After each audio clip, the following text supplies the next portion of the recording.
너는 도대체 왜 이 모양이니? 라고 하기보다 괜찮아. 하나님은 여전히 너를 사랑하셔. 그리고 나도 너를 여전히 사랑해 라고 말해 주는 것. 이것이 복음적인 사랑이라고 할 수 있는 것이죠. 한 청년이 있었어요. 그는 끊임없이 실수하고 방황했습니다. 하지만 그의 어머니는 결코 포기하지 않았죠. 기도했습니다. 따뜻한 품으로 눈물과 기다림으로 그 아들을 품었어요. 나중에 훗날 청년이 이렇게 고백했습니다. 엄마가 포기하지 않았기 때문에 나는 하나님께 돌아올 수 있었습니다. 사랑하는 여러분, 자녀가 죄를 짓거나 넘어질 때 가장 필요한 게 뭘까요? 꾸짖음이 아닙니다. 꾸짖음이 복음적인 사랑인 줄 믿습니다. 할렐루야. 그 사랑이 자녀의 심령을 부드럽게 하고 마음을 열게 하고 하나님께로 돌아오게 하는 것입니다. 두 번째는 우리가 자녀에게 주어야 할 것 두 번째는 진리를 분별할 수 있는 지혜입니다. 잠언 22장 6절 같이 읽겠습니다. 시작. 마땅히 행할 길을 아이에게 가르치라. 그리하면 늙어서도 그것을 떠나지 아니하리라. 오늘날 우리는 정보의 홍수 속에 살고 있죠. 하지만 진짜 문제는 무엇이 진짜인지 가짜인지를 모른다는 것입니다. 수많은 가짜 뉴스와 거짓 정보들이 막 넘쳐나고 있는데 분별이 잘 안 돼요. 이게 도대체 진짜인지 아닌지가. 우리는 아이들이 착하게 살기를 바라지만 자녀들은 매일매일 스마트폰, 인터넷 그리고 친구들을 통해서 왜곡된 가치관과 수많은 거짓 메시지들에 노출되어 있습니다. 이 시대는 단순히 착하게 살아라 라고 하는 정도로는 절대 자녀들을 지킬 수 없습니다. 우리는 자녀에게 무엇을 가르쳐 줘야 되나? 성경적인 세계관과 가치관을 가르쳐 줘야 합니다. 하나님의 진리 위에 서서 세상을 분별할 수 있는 눈을 열어줘야 되는 거예요. 여러분, 언제까지나 이거는 틀렸고 이건 맞았고를 나이 40, 50대까지 이거를 일일이 다 가르쳐 줄 수 없잖아요. 그죠? 어린 나이에 이것을 분별할 수 있는 눈을 열어줘야 합니다. 그래서 우리가 항상 아이들과 어렸을 때부터 함께 성경을 읽어야 돼요. 네, 말씀을 읽어야 됩니다. 그리고 말씀을 읽고 너 읽었어? 안 읽었어? 이렇게 체크만 해서 되는 게 아니죠. 다 같이 모여서 말씀을 한 번 읽고 또 읽은 말씀들을 함께 나누면서 오늘 있었던 하루의 일과를 또 물어봅니다. 그러면서 오늘 이 구절이 뜻이 무엇이지? 라고 물어보고 오늘 학교에서 겪은 일과 이 말씀이 어떤 관계가 있을까라고 물어보고 그들이 대답할 수 있도록 도와주는 것입니다. 우리가 자녀에게 주는 것은 단순한 지식을 주는 게 아니죠. 자녀들 스스로 진리와 거짓을 분별할 수 있는 능력을 갖추도록 훈련시켜 주는 게 굉장히 중요합니다. 할렐루야. 이거 어렸을 때부터 이게 필요한 것이죠.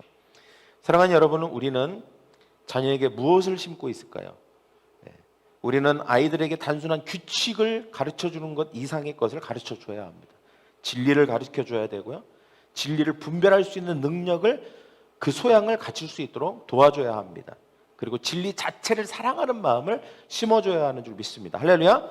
세 번째는 자녀에게 주어질 것 세 번째는 실패를 견디는 힘입니다. 저를 따라가 실패를 견디는 힘. 야고보서 1장 2절 3절 같이 읽겠습니다. 시작. 내 형제들아 너희가 여러 가지 시험을 당하거든 온전히 기쁘게 여기라.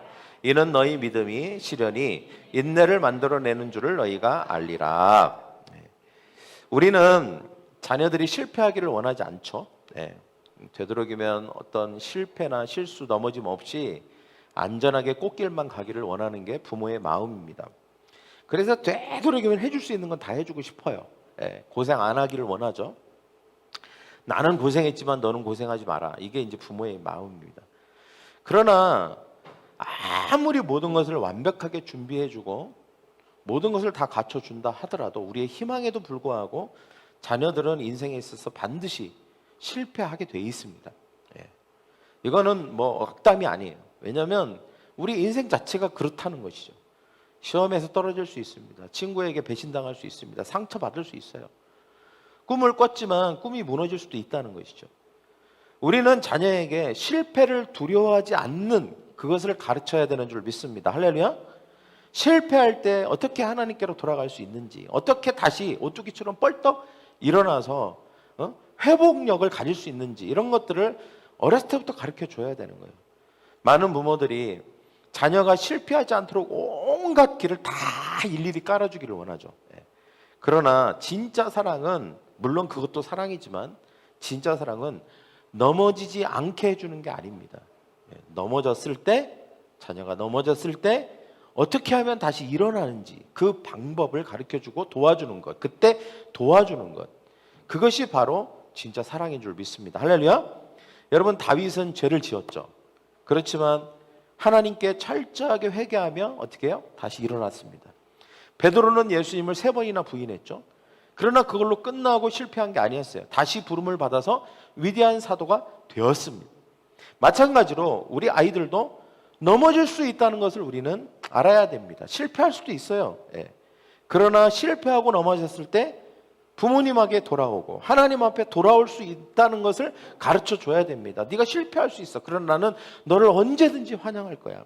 넘어질 수 있어. 그러나 나는 너를 언제든지 응원할 거야 라고 하는 것을 가르쳐 줘야 하는 것입니다. 그래서 우리가 넘어졌을 때 가장 중요한 것은 그 다음 스텝이 있다는 것을 가르쳐 주는 것입니다. 저를 따라 볼까요? 다음 스텝이 있다. 다음 스텝이 있다는 거예요. 넘어질 수 있어요. 쓰러질 수 있습니다. 그러나 다음 스텝이 있다는 거예요. 그것이 끝이 아니라는 것입니다. 넘어질 수 있다.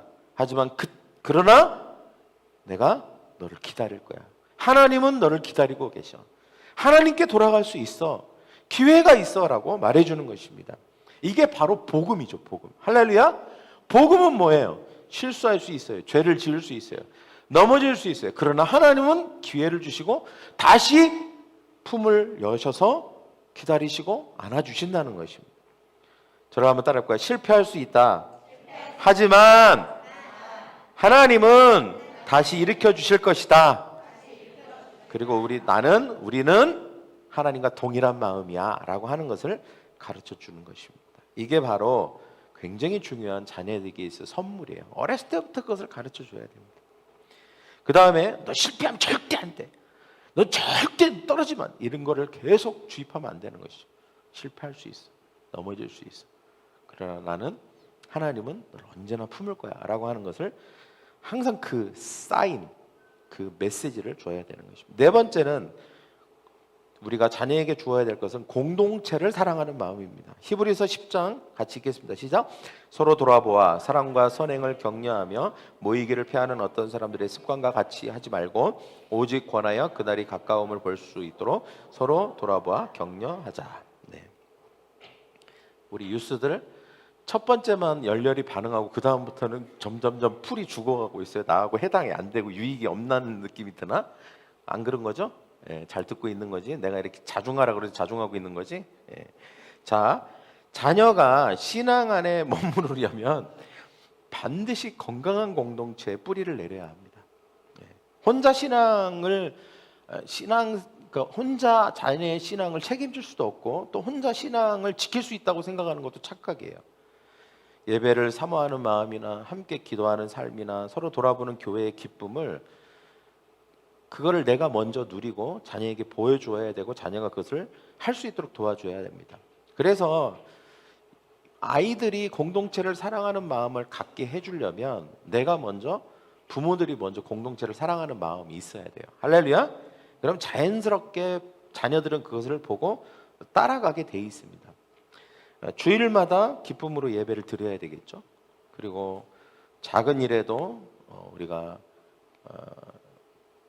기뻐하고 또 함께하고 울고 웃고 하는 이런 뭔가 이렇게 함께 공동체를 이루어간다는 모습을 교회 안에서 자꾸 이렇게 보여줘야 합니다. 예배가 끝나게 무섭게 그냥 짐 싸갖고 막 이렇게 가기만 하면 안 돼요. 그냥 이렇게 같이 피자도 먹으면서 입에 넣어주면서 뭔가 이렇게 좀 시간이 여유로워 보이는 그렇게 사실은 굉장히 바쁘죠. 마음은 굉장히 바쁩니다. 지금 할 일이 태산 같아요. 지금 쌓여 있습니다.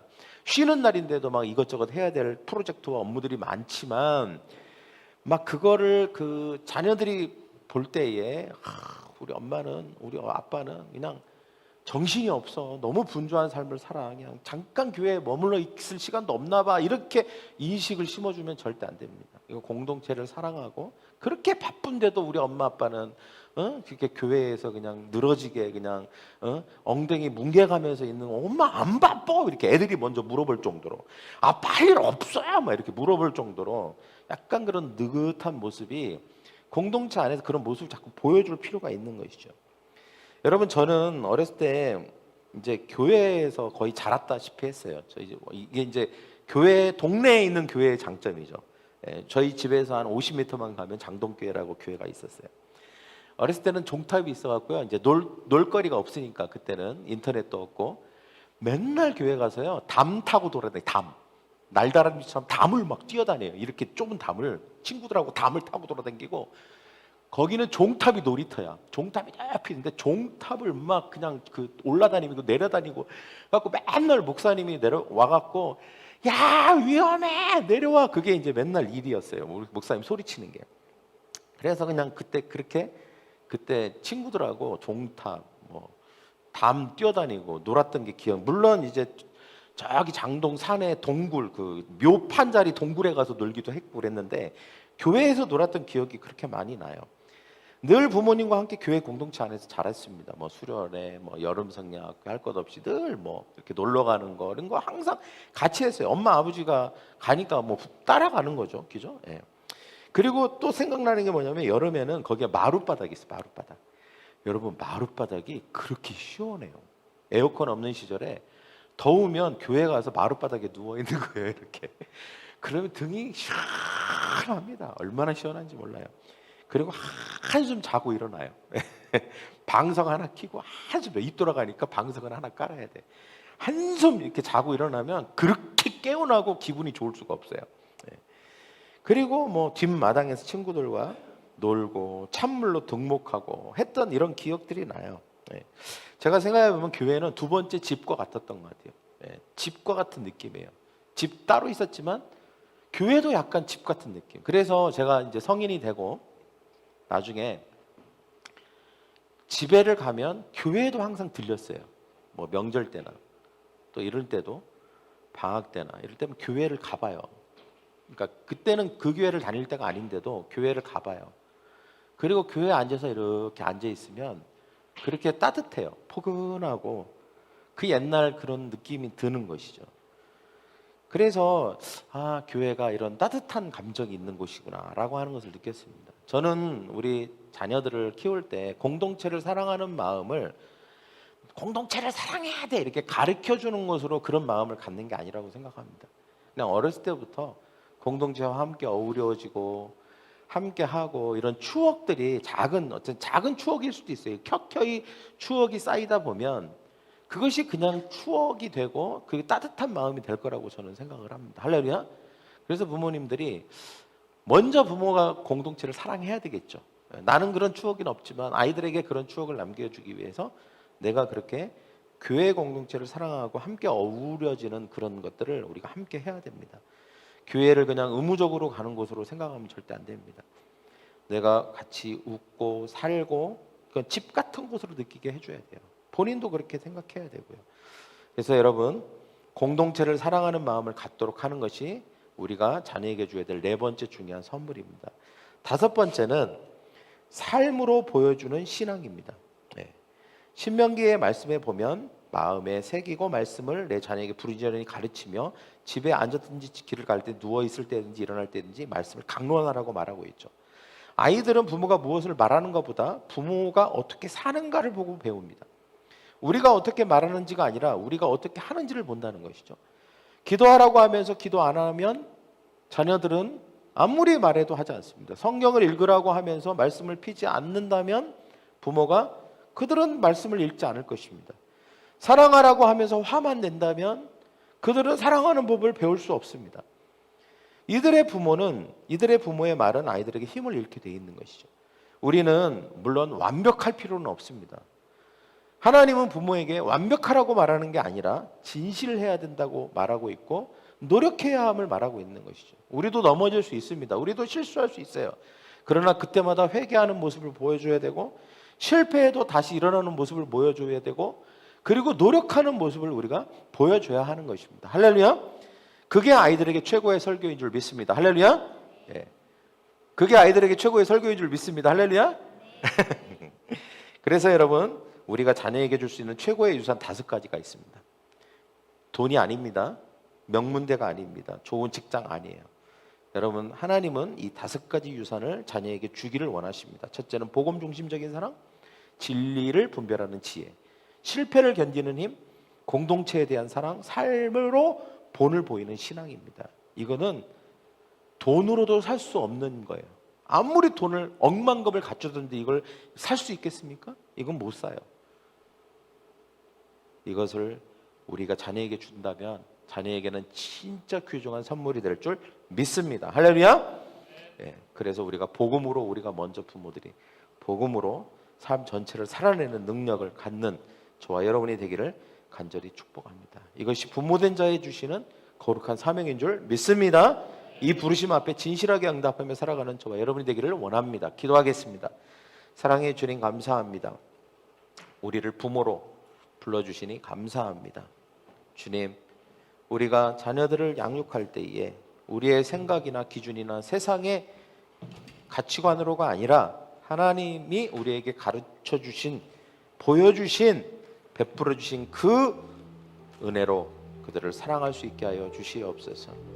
복음으로 사랑하게 하시고 진리를 분별할 수 있는 지혜를 그들에게 주게 하시고 실패를 견딜 수 있는 능력을 키워주게 하시고 공동체를 사랑하고 삶 자체로 본을 보이는 신앙을 보여주는 우리 모두가 되게 하여 주시옵소서.